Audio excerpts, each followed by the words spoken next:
Example 4 is what is the probability that a randomly selected family with 3 children has 2 girls and 1 boy? And we want to assume that the births of boys and girls are equally likely. So, when they have their first child, they could have a boy or a girl. When they have their second child, again, they could have a boy or a girl. When they have their third child, they could have a boy or a girl. And then we can follow down each of these possible paths to see all of the outcomes. So I could have boy, boy, boy. I could have boy, boy, girl. I could have boy, girl, boy. I could have boy, girl, girl. I could have girl, boy, boy. I could have girl, boy, girl. I could have girl, girl, boy. And I could have girl, girl, girl.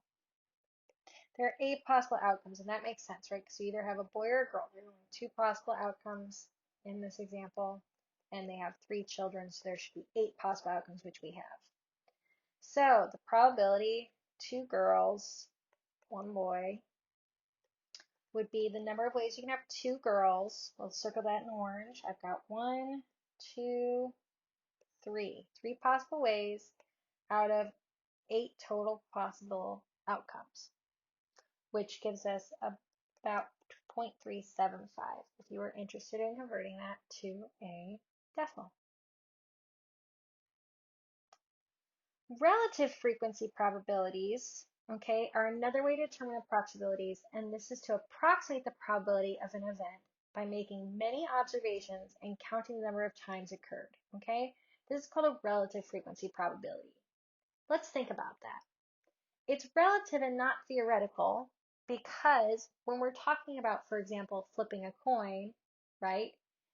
I'm saying here are the 2 possible outcomes, right? If I was to flip 2 coins, I could get tails, tails, heads, tails, tails, heads, heads, heads, right? There's like 4 possible outcomes, and each of those has a 1/4 probability of occurring, okay? But if I was to actually do the experiment myself where I flip 2 coins, and I do that 4 times, I could get tails, tails, tails, tails, heads, tails, heads, heads.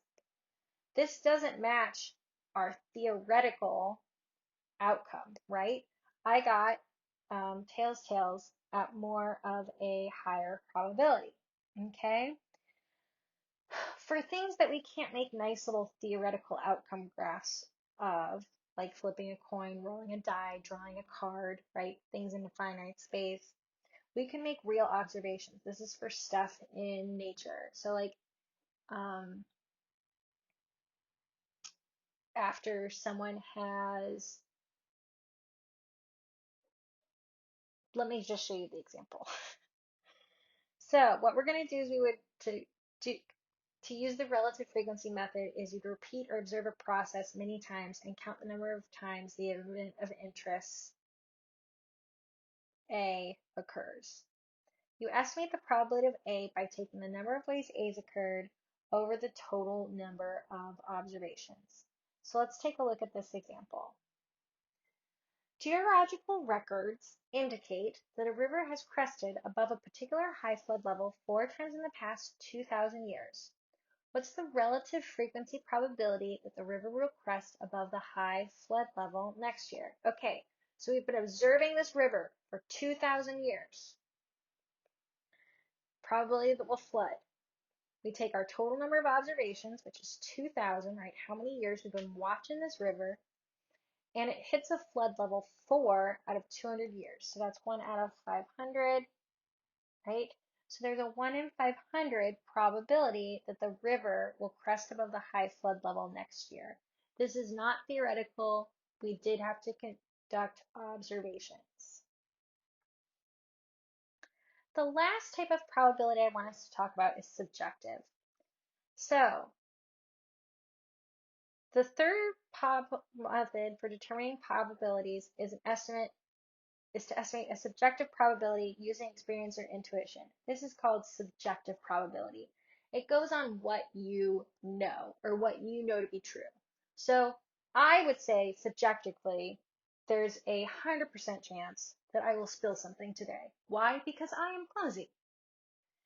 And I spill my coffee or my water or my tea or my orange juice at least once a day.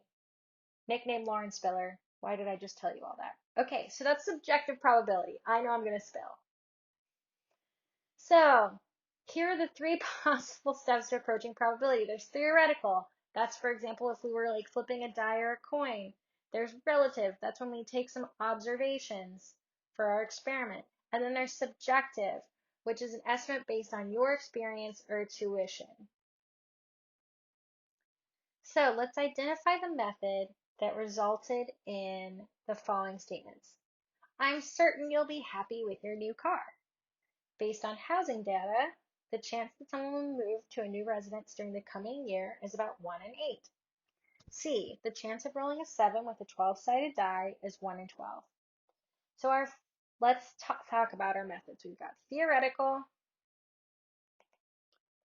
relative, and subjective. And we're going to have one of each of these. Well, theoretical is the one we're most comfortable with, right? And I feel like that looks like C, right? The chance of rolling a 7 with a 12-sided die is 1 out of 12. So this would be theoretical. Relative is when we make observations. So, for example, based on housing data, so someone went into the housing data, took a lot of observations, saw who moved, how many people moved each year, and the probability that someone moves in the coming years at 1 in 8, that'd be relative.